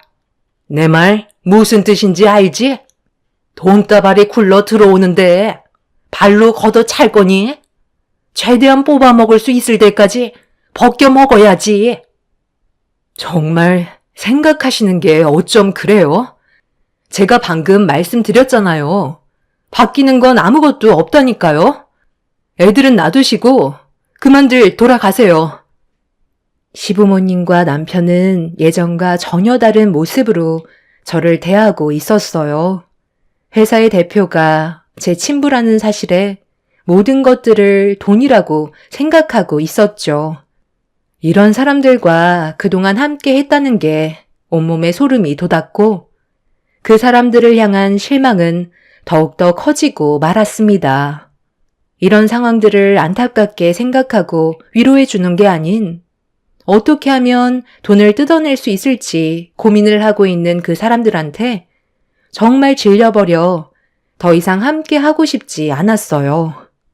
그리고 저로 인해 친부의 생활에 지장을 받을 수도 있을 것 같다는 생각에 다른 회사를 알아보는 게 좋을 것 같아 고민을 하고 있던 저와 다르게 남편은 저를 이용해 제대로 한몫해보려는 욕망으로 가득 차 있었습니다. 힘겹게 시댁 집안 사람들을 돌려보냈지만 하루도 안 빠지고 계속해서 병원에 와서 안 하던 행동들을 하기 시작했어요. 너무 가식적인 행동들에 더는 참기 어려웠던 저는 남편에게 이혼을 통보했죠. 하지만 제 말은 전혀 귀에 들어가지 않았습니다. 엄마는 친부와 함께 열흘 정도 함께 시간을 보낸 뒤 결국 세상을 떠나셨어요. 그리고 친부의 도움을 받아 장례를 치를 수 있게 되었죠. 엄마가 세상을 떠나시기 전에 친부와 있었던 오해가 풀려서 마음이 한결 편해지긴 했지만 문제는 이 다음부터였습니다. 친부의 가족들과도 한 회사에서 같이 근무를 했던 터라 알고 지낸 지 오래됐었기 때문에 이런 사실에 대해 불편해했어요. 친부는 유전자 검사를 부탁했고 결과는 99%가 일치하게 나왔었죠. 한 회사에서 더 이상 같이 근무를 할 수 없는 환경이 되어버리다 보니 저는 이직을 할 수밖에 없었습니다. 친부의 자식들이 저를 너무 안 좋게 생각하고 있어서 회사에서도 소문이 안 좋게 퍼지기 시작했던 거였죠. 제가 회사에서 나오자 남편과 시부모님이 버티지 않고 나온 거에 대해 불만을 털어놓으셨고 저는 그런 사람들을 더 이상 보고 싶지 않아 이혼 소송을 진행하게 되었어요. 지금 현재 저는 남편과 이혼 소송 중이고 다른 회사에서 근무를 하고 있습니다. 그리고 친부는 제가 친딸이라는 걸 알게 된 순간부터 저에게 많은 것들을 해주려고 노력하고 계세요. 엄마 대신 늦었지만 아빠의 역할을 해주시려는데 가정이 있으신 분이라 가족들에게 피해가 갈까봐 제가 조심스러워집니다. 문제가 커지지 않았으면 좋겠는데 얼마 전에 친부가 집을 하나 마련해 주셨어요. 아이들을 안전하게 키울 수 있는 여건을 만들어 주시겠다고 하셨는데 제가 앞으로 어떻게 처신을 해야 될지 모르겠습니다. 분명 친부가 맞긴 하지만 15년 동안 대표님으로 알고 지냈던 사이라서 계속해서 거리감이 느껴지는 건 사실이에요. 인생 선배님들께선 친부가 주시는 건 뭐든 받아도 된다고 생각하시나요? 남편과 이혼을 하게 되면 아이들은 제가 키우게 될 것 같습니다. 법적으로도 제가 상당히 유리한 쪽으로 적용이 되어 있는 상황이라 크게 문제가 될 것 같지는 않지만 제 옆에서 다가오지 못하시고 맴돌고 계신 친부와의 관계를 어떻게 해결해야 될지 모르겠어요. 그 집안 사람들이 저와 아이들한테 피해를 주게 될까봐 상당히 조심스러운 입장이라 이렇게 사연을 신청하게 되었습니다. 많은 분들께서 제가 어떻게 처신하면 좋을지 의견 주신다면 정말 감사할 것 같아요. 제 사연 들어주신 분들, 오늘도 사고 없이 하루를 잘 마무리하시길 바랍니다. 감사합니다. 안녕하세요. 저는 얼마 전에 예비 신랑과 파혼을 하게 된 30대 중반 여자입니다. 너무 기가 막힌 일들이 한순간에 눈앞에 펼쳐져서 지금도 실감이 나지 않을 정도로 상당히 큰 충격을 받아 제대로 된 생활조차 힘든 상황입니다. 예비 신랑이었던 그 사람과는 2년 연애를 하게 되었고 저에게는 한없이 자상한 남자였어요. 저와 결혼하자는 얘기를 했을 때 앞으로 이 사람만큼 좋은 남자는 만날 수 없을 것 같아 프로포즈를 받아들이게 되었습니다. 그렇게 양가 집안 상견례까지 하고 결혼식 준비에 한창 정신이 없었을 시점에 예비 시모가 퇴근 시간이 얼마 남지 않았을 때 차 한잔 하자면서 연락을 주셨어요. 무슨 일인지 전혀 알지 못한 상태로 약속 장소에 나가보니 예비 시모를 마주보고 앉아있는 여자와 대화를 주고받고 계셨어요. 제가 가까이 다가가자 저를 보시곤 급하게 반대편에 앉아있는 여자에게 인사를 건넸죠. 자리에서 일어난 여자는 저를 쓱 한번 보더니 밖으로 나가더라고요. 시모는 저를 부르시면서 자리에 앉으라고 손짓을 하셨습니다. 제가 누구냐고 여쭤보자 시모는 오다 가다 알게 된 사이라며 신경 쓰지 않아도 된다고 다른 화제로 돌리셨어요.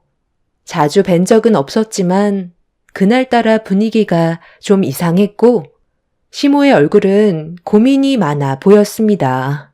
그리고 시모가 저에게 질문을 하셨어요.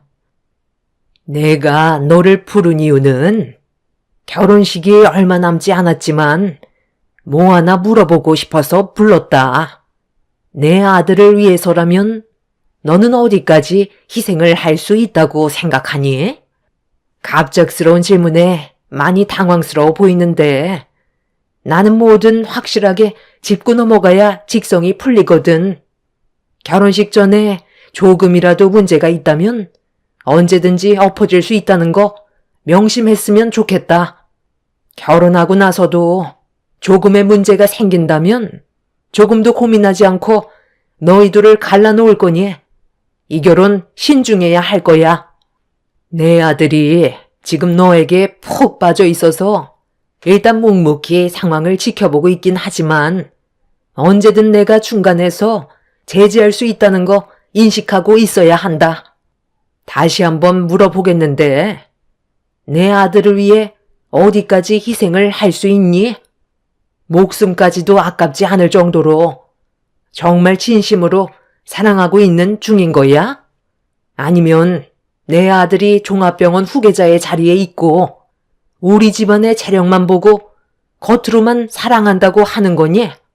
내가 뒤에서 묵묵히 지켜보고 있는데 아무리 봐도 너는 우리 집안의 재력 때문에 접근한 것만 같아서 말이야. 사람 인연이라는 게 갑자기 한순간에 나타난다 하지만 어느 정도 계기가 있어야 인연이 만들어지는 건데 서로 첫눈에 반했다는 게 말이 되니? 그냥 길 가다가 눈빛만 보고 반한다는 게 말이 되냐고. 너희들 나한테 뭐 숨기는 거 있지? 아무리 생각해봐도 둘이 너무 안 맞아. 주영 씨가 웃자고 한 소리지. 첫눈에 반했다고 해서 그 사람과 인연을 만들어갈 수 있는 건 아니잖아요. 충분한 시간을 두고 서로 조금씩 가까워졌어요. 그리고 제가 어머님께 숨기는 것도 전혀 없고요. 어디까지 희생할 수 있냐고 물어보셨는데 주영 씨한테 모든 걸 다 줘야 진정한 사랑이라고 생각하시는 건가요? 저에게 어떠한 대답을 원하시는지는 모르겠지만 희생이라는 게 주영 씨에게 절실하게 필요한 거라면 당연히 그렇게 하겠지만 만약 올바른 길이 아니라면 저는 주영 씨를 위해 모든 걸 희생할 수는 없을 것 같아요. 그리고 너무 광범위하게 말씀하셔서 제가 어떻게 대답을 해드려야 할지 모르겠어요. 저희가 사랑하지도 않는데 결혼할 이유는 없는 거잖아요. 지금 현재 주영 씨를 진심으로 사랑하고 있어요. 그래서 함께 하기로 약속까지 했던 거고요. 그 사람을 사랑하는 게 아닌 배경을 보고 제가 접근한 것처럼 말씀하셔서 좀 서운하긴 하지만 그런 생각 충분히 가지실 수도 있으실 테니 앞으로 이런 말은 삼가 주시길 부탁드릴게요. 내가 왜 이런 식으로 나오겠어? 너희 집안에서 내세울 게 뭐가 있니? 한번 말해봐라. 우리 집안보다 뛰어난 게 아무것도 없잖아. 지극히 평범한 네가 내 아들한테 접근한 이유가 인생 한번 제대로 바꿔보려고 2년 동안 공을 들인 거잖아. 그래서 나는 지금까지도 너희들 결혼에 대해 신중하게 생각하고 있다. 갑자기 저와 대화를 나누자고 하셨던 이유가 알고 보니 상견례까지 다 하고 결혼식 준비가 한창이었는데도 저를 믿지 못하시겠다는 이유로 예비 시모는 제가 돈 때문에 접근했다고 의심하셨어요. 저희 집안이 찢어지게 가난하지도 않고 지금까지 부족함 없이 살아왔었어요. 예비 신랑이 종합병원 후계자라고 해서 제가 그 집안의 재력을 보고 집착한 것도 아니었습니다. 오로지 예비 신랑의 인성 하나만 보고 결혼까지 생각했던 거였죠. 이런 의심을 받게 되니 기분이 너무 안 좋았었어요.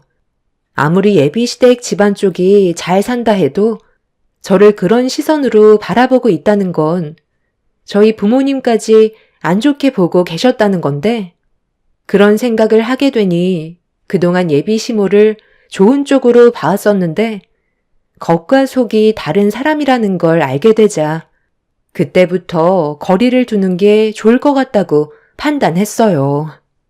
예비 시모는 제가 원하는 답변을 속 시원하게 꺼내놓지 않자 마음에 들지 않는다는 얼굴로 저를 바라보고 계셨죠. 그렇게 침묵이 흐르고 있는데 시모가 갑자기 핸드폰을 들어 어디론가 전화를 하셨는데 예비 신랑인 듯 보였고 시모와 제가 있는 곳으로 와달라고 얘기한 뒤 끊으시더니 다시 저에게 질문을 하셨어요. 네가 내 아들을 진심으로 사랑하고 있다는 마음이 들지 않기 때문에 이 자리에 우리 주영이가 오면 결혼을 반대할까 생각 중이다. 둘이 얼마나 사랑하고 있는지는 모르겠지만 우리 쪽에서 손해보는 게 너무 클 것 같아. 여기까지만 하는 게 좋을 것 같아. 나는 모든 걸 다 내어줄 만큼 희생적인 며느리를 원하거든. 네? 갑자기 저희 결혼을 반대하신다고요? 제가 주영 씨에게 모든 걸 내어줄 수 없다고 해서 그런 거예요? 그렇다고 거짓말을 할 수는 없는 거잖아요. 네가 내 아들을 얼마나 사랑하는지 시험을 해본 것뿐인데 상당히 현실적으로만 판단하려는 그런 모습이 나중에 결혼을 하게 되면 이것저것 따지려 드는 게 많을 것 같아서 여기에서 끝내는 게 조금이나마 손해를 덜 볼 수 있는 방법인 것 같다. 그러니 너무 서운하게 생각하지 않았으면 좋겠다. 시모의 돌발 행동에 저는 어이가 없어서 제대로 말도 안 나오는 상태였어요. 그리고 그 사이 예비 신랑이 도착했는데 저와 시모가 있는 쪽으로 걸어왔어요. 저는 이미 충격을 받은 상황이라 예비 신랑이 왔는데도 어떠한 반응도 못하고 있었죠. 예비 신랑은 분위기를 살피면서 자리에 앉자마자 무슨 일 있었냐고 질문해 시모가 먼저 입을 열었습니다.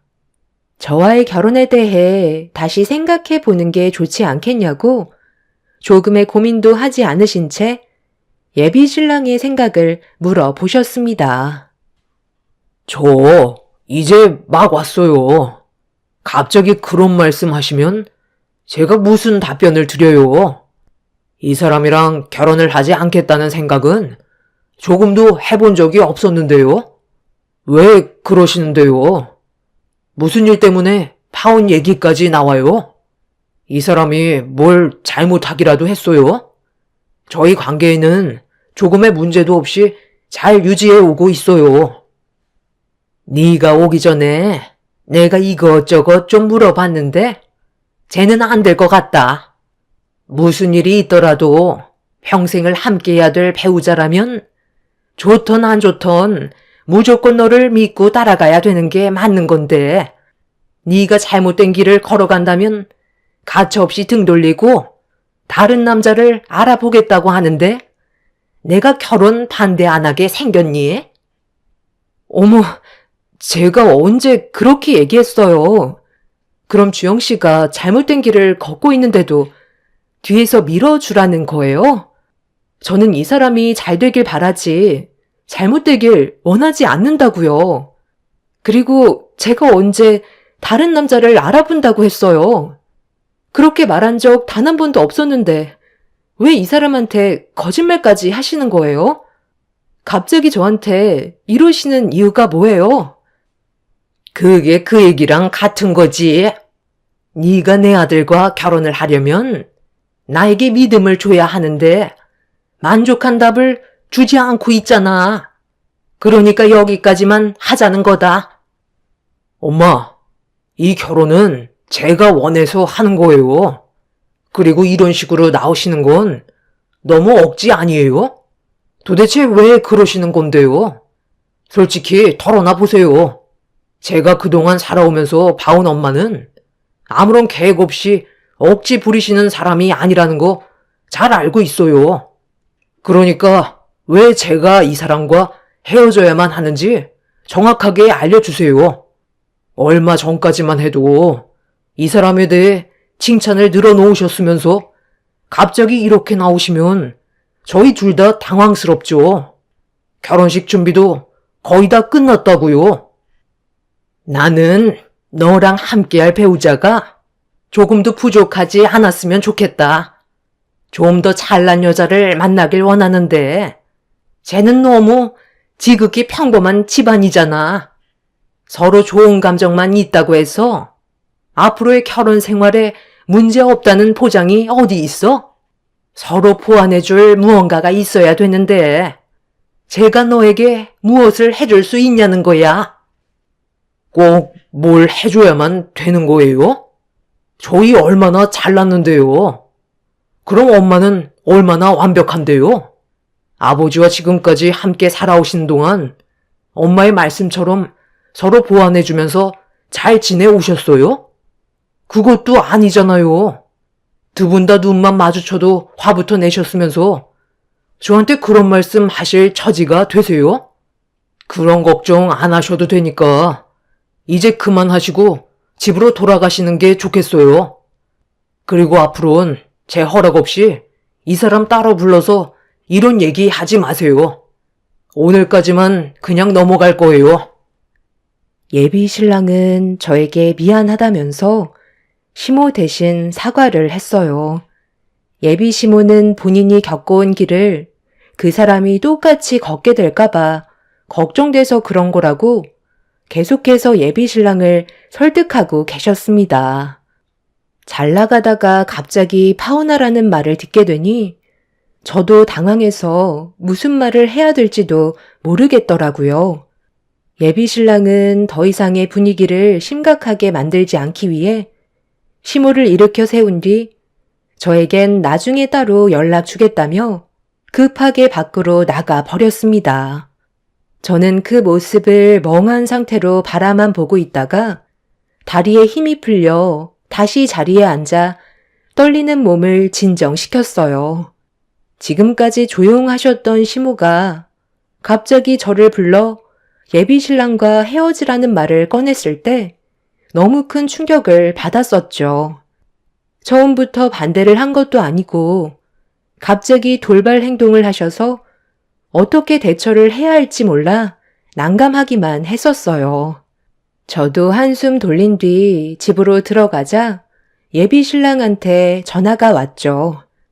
제가 잘 들어갔는지 걱정돼서 연락을 한 거였고, 좀 전에 예비 시모와 있었던 일에 대해서는 신경 쓰지 말라고 잘 해결됐으니 결혼식 준비만 신경 쓰면 된다면서 저를 안심시켜 주었습니다.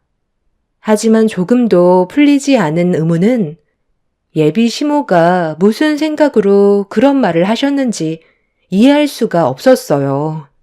무언가를 숨기고 계시는데 그걸 입 밖으로 꺼내지 않으신 것 같았죠.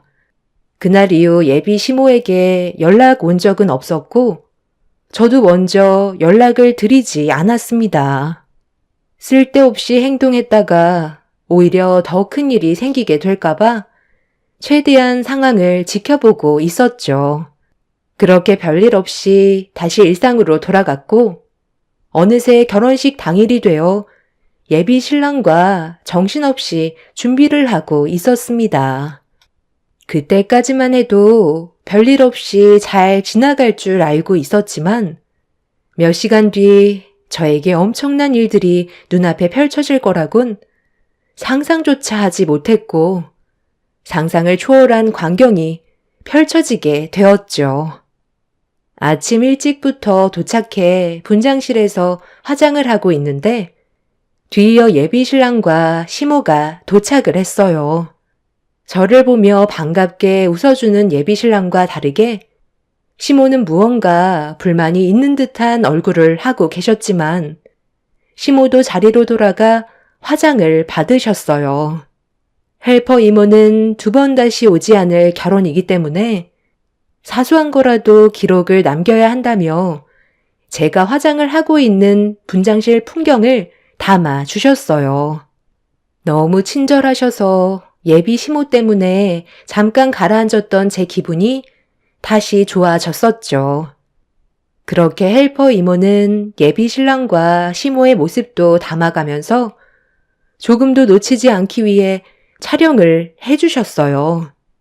제가 먼저 분장실에 도착을 했었기 때문에 미리 끝난 상태라 식장에서 대기하려고 자리에서 일어났는데 갑자기 드레스에서 툭 하면서 터지는 소리가 들리길래 도움을 요청하니 등 쪽에 튀어나온 실밥이 의자에 걸려서 살짝 터지게 되는 일이 발생돼 잠깐 자리를 이동해 터진 부분을 급하게 수선을 하고 있었어요.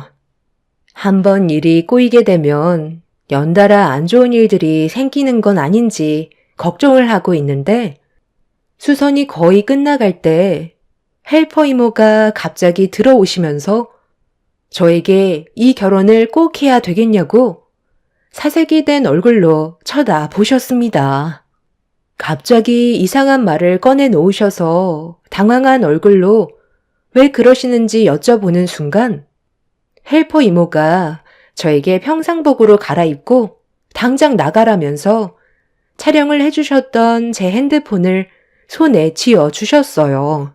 헬퍼 이모는 제가 딸 같아서 인생 망치는 거 보고 싶지 않아 그런 거니 당장 결혼 취소하라고 드레스를 갈아입으라고 하셨습니다. 앞뒤 상황을 전혀 모르고 있던 저는 헬퍼 이모를 진정시키면서 도대체 왜 그러시는 건지 이유부터 알아야 되지 않겠냐고 침착하게 대화를 시도하자 헬퍼 이모는 수선실 문을 걸어 잠근 뒤 제 핸드폰으로 찍은 분장실 영상을 확인해 보라고 떨리는 목소리로 대화를 이어 나갔습니다.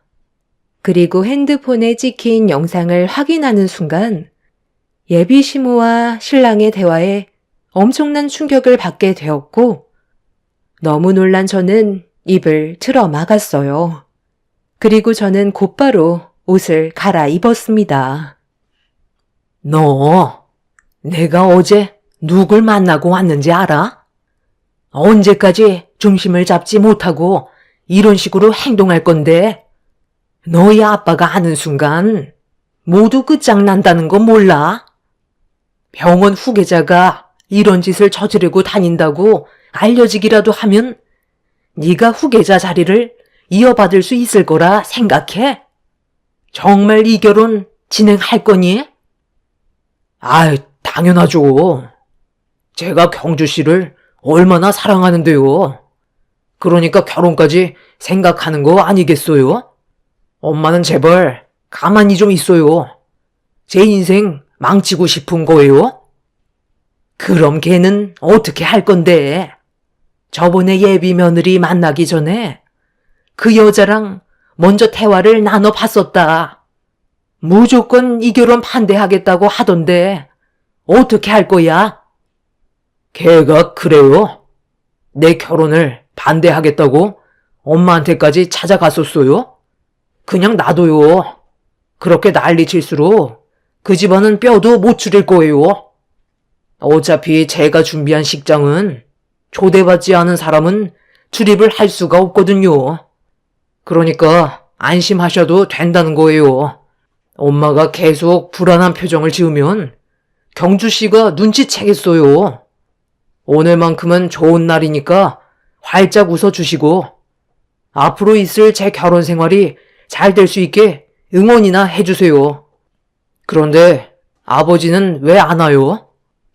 너희 아버지 식장으로 바로 오신다더라. 그런데 너 그의 몸에 문제가 생긴 건 알고 있니? 저번보다 배가 많이 불렀던데 정말 모른 척 할 거야? 그 뱃속에 있는 아이가 내 아이라는 보장도 없잖아요. 이 남자 저 남자 다 만나고 다녔는데 뱃속에 있는 아이가 내 아이라는 걸 어떻게 확신해요? 걱정돼서 그러지. 뱃속에 있는 아이가 너 아이면 그땐 어떻게 할 건데? 일이 상당히 복잡해지는 거잖아. 그래서 하나라도 깔끔하게 처리하라는 거야. 네가 후계자 자리를 물려받지 못하면 집안은 난리가 나게 되는 거라고. 나도 첩으로 이 집안에 들어와서 너 하나 후계자 자리에 앉히려고 얼마나 고생했는데 차라리 어느 정도 위자료를 주고 해외로 떠나게 설득이라도 해봐라. 내가 아무리 얘기를 해봤자 씨알도 안 먹힌다. 모든 방법을 동원해서라도 너를 끌어내린다고 했었어. 그런데 오늘 같은 날 걔가 난리치면 너희 아빠 또 쓰러지신다고. 아유, 걱정 안 하셔도 된다니까요. 다른 사람이 듣겠어요. 이제 그만하세요. 아무도 날 막을 수는 없다고요. 내 인생이니까 알아서 하게 좀 놔두세요. 그래, 너 인생이니 알아서 하겠지만 우리 집안이 욕먹을 짓을 하지 말라는 거야. 너희 아빠 눈 돌아가면 빈털터리로 쫓겨날 수도 있다는 거 몰라? 자식이 아무리 개차반 같아도 부모한테는 한없이 사랑스러운 자식인 건 변함없는 거라고요. 제가 아버지 말 안 들은 적 있어요? 만에 하나 나중에 이런 일이 걸린다 해도 저를 도와주시지 저에게 피해준 그 사람을 도와주진 않을 거라고요. 그러니까 걱정하지 마시고 오늘의 결혼식을 무사히 마칠 수 있게 도와주세요. 예비 시모와 신랑의 대화에 너무 큰 충격을 받은 상태였어요. 얼마 전에 시모가 저와 잠깐 대화를 나누자고 했을 때 마주보고 있던 여자가 예비 신랑과 만나고 있던 여자라는 걸 알 수 있었고 그 여자의 뱃속에 예비 신랑의 아이가 있다는 거에 엄청난 충격을 받았었죠. 영상을 확인하고 있던 제 손은 부들부들 떨리고 있었는데 저를 마주보며 앉아있던 헬퍼 이모가 갑자기 주저앉더니 눈물을 흘리기 시작하셨어요. 저를 바라보신 헬퍼 이모는 충격적이게도 예비 신랑과 만났던 여자의 엄마였습니다. 저를 만나기 위해 배정받았던 헬퍼 이모에게 돈을 지어준 뒤 그 여자의 어머님이 배정된 헬퍼 이모인 척 하시고 들어오신 거였어요. 원래 저와 단둘이 있을 때 이런 사실을 폭로하려고 했었는데 죄 없는 제가 받을 상처에 너무 마음이 아파 머뭇거리며 갈등을 하고 있을 때 예비 시모와 신랑의 대화를 듣고 몰래 영상을 촬영하게 된 거였습니다. 자기 딸이 예식장에 들어올 수 없으니 본인이 직접 식장에 들어가서 난리를 치고 싶었지만 제가 받을 상처가 너무 클 것 같아 본식 직전에 저에게 이런 사실을 털어놓으셨던 거였어요. 온몸이 떨려와 아무 말도 할 수 없었던 제 눈에선 눈물이 흘렀어요. 그분은 저에게 또 다른 증거물을 보여주셨는데 거기에 찍힌 영상에는 예비신랑과 시모와 대화를 나눴던 여자가 얼마 전에 서로 만나 대화를 주고받은 것도 있었죠. 뱃속에 아이가 있다며 당장 결혼을 취소하고 아이를 책임져 달라고 했지만 예비신랑은 자리에서 일어났고 그 여자는 배신감에 예비신랑의 뺨에 손을 올렸는데 예비신랑은 충격적이게도 임신한 몸인 걸 알면서도 그 여자의 뺨에 손을 올렸습니다. 너무 놀라 입을 틀어막았고 제가 알던 사람의 모습이 아니라서 당장 평상복으로 갈아입으려 했어요. 그런데 이대로 파혼하기에는 제가 받은 상처가 너무 커서 그냥 넘어갈 수가 없겠더라고요. 그래서 그 여자의 어머님께 모든 상황을 설명드린 뒤 계획을 변경하게 되었죠. 저는 예정대로 결혼식을 준비했고 모든 준비가 끝이 난 뒤 신부 대기실에 앉아 있었어요. 예비신랑은 그 여자의 어머니의 얼굴을 전혀 알지 못하고 있었죠. 결혼 얘기가 나오기도 전에 헤어짐을 통보받았던 이유는 뱃속에 아이가 생겼다는 이유 때문이었고 아이를 자기 인생의 걸림돌로 생각하고 있었어요. 저도 알지 못했던 그런 내용들로 인해 사람은 겉모습만 보고는 알 수 없다는 걸 확실하게 깨닫게 되었죠. 제가 받은 상처만큼 예비 신랑에게도 돌려주고 싶었어요. 그렇게 모든 준비가 끝이 나고 결혼식이 진행이 되었습니다. 예비 신랑은 신부 대기실에 있던 저에게 너무 이쁘다면서 온갖 좋은 말을 아끼지 않았지만 이미 마음이 굳게 닫혀버린 상태라 어떠한 말도 들리지 않았어요. 그렇게 예비 신랑의 입장 소리와 함께 다음으로 예비 신부 입장의 소리가 들리는 순간 아빠는 제 손을 잡고 예비 신랑 앞에까지 바래다 주셨어요. 그리고 서로 간 맞절하라는 말이 들리는 순간 저는 예비 신랑의 뺨을 사정없이 내려쳤습니다.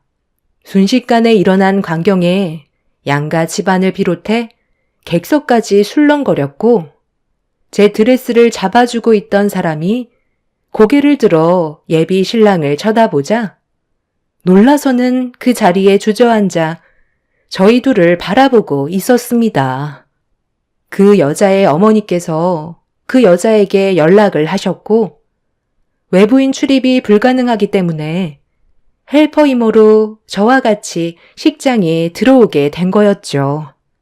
그 여자의 얼굴을 보자마자 그놈은 사색이 된 얼굴로 어떻게 들어왔냐고 소리를 질렀고 잠시 뒤 식장 안에 그동안 예비 신랑이 그 여자에게 했던 쓰레기 같은 짓들과 본식 직전에 녹화되어 있던 영상이 틀어지는 순간 식장 안의 모든 사람들은 경악을 하고 말았습니다. 예비 시모는 털썩 주저앉아 버리셨고 예비 시부는 자리에서 일어나 식장을 나가 버리셨어요. 뒤이어 헬퍼 이모로 제 옆에 계셨던 그 여자의 어머니께서 예비 신랑에게 달려가 머리채를 잡으면서 한바탕 난리를 친 뒤 상황은 종결이 되었습니다. 이런 사실이 밝혀지고 결국 예비 신랑은 병원 후계자 자리에 올라갈 수 없었어요. 그리고 저희 집안에서 받은 정신적인 충격과 파혼에 대한 위자료를 청구하게 되었죠. 쓰레기 같은 그놈과 만났던 여자분은 그놈 아버님을 만나 진정한 사과와 함께 위자료를 받았어요. 그 여자는 결혼을 원하지 않았고 그놈이 무너지는 걸 바라고 있었습니다. 결국 이 문제로 인해 집에서 내쳐지게 되는 일이 벌어지게 된 거였죠. 지금 생각해봐도 너무 충격적인 일이었어요. 자기와 만나는 여자들을 아주 우습게 생각하고 있는 사람이라는 걸 확실하게 알 수 있던 거였죠. 하마터면 제 인생까지 망칠 뻔했던 걸 그 사람들이 구해준 거였습니다. 이래서 사람은 겉모습만 보고 판단하면 안 된다고 하나 봐요. 인생 경험했다 생각하고 앞으로 있게 될 일들에 대해서는 좀 더 신중해야 될 것 같습니다. 최근에 그놈의 소식을 접했는데 땡전 한 푼 없이 내쳐진 상황에서 또 다른 몇 명의 여자가 임신해서 찾아왔다는 말을 듣게 되었습니다. 만약 제가 결혼한 상태에서 이런 일이 터졌다거나 저까지 임신을 했었다면 앞으로 남아있을 인생은 너무나도 절망적이었겠죠. 여기에서 끝난 걸 천만다행으로 생각하려고요. 그놈은 분명 오래가지 못해 인생을 말아먹을 것 같습니다. 큰일이 지나갔으니 앞으로 저에게 좋은 일만 생겼으면 좋겠어요. 여러분들께서도 사람의 겉모습에 넘어가는 일이 없으시길 바랍니다. 제 사연 들어주신 분들, 오늘 하루도 행복하시고 언제나 좋은 일만 가득하시길 바랍니다. 감사합니다.